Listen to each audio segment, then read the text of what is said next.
আরেকটা ঘটনা বলছি। একবার আমি বাইরে যাচ্ছিলাম, আমি আমার হাজব্যান্ড, কোনো একটা কাজে, সেটা বলছি না। সেখানে যেতে যেতে অর্ধেক রাস্তায় দেখি আমি মোবাইলটা নিতে ভুলে গেছি।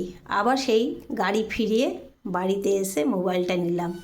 মোবাইলটা নিয়ে যখন আবার যাচ্ছি তখন আমার মনে আবার খটকা লাগলো যে বাধা পড়লো আমার কাজে। তার মানে জানি না কী হবে, তবু মনে জোর করে আমি গেলাম। গিয়ে যখন স্টেশনে পৌঁছে যাই, দেখছি সিঁড়ি দিয়ে নামছি, তখন গাড়িটা ছাড়ছে।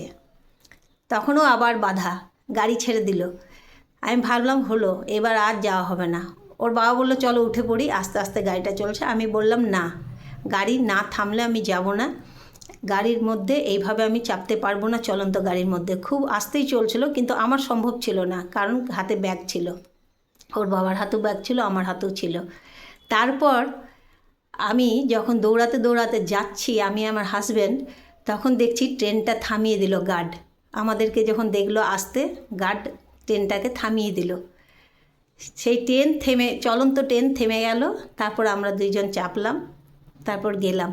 বিপদ তো হলো না কিছু, কিন্তু যে কাজে গিয়েছিলাম সেটা সফল হলো না। তখনই বুঝতে পারলাম যেটাতে বাবা বাধা দিল দুইবার, তবুও আমরা শুনলাম না, গেলাম।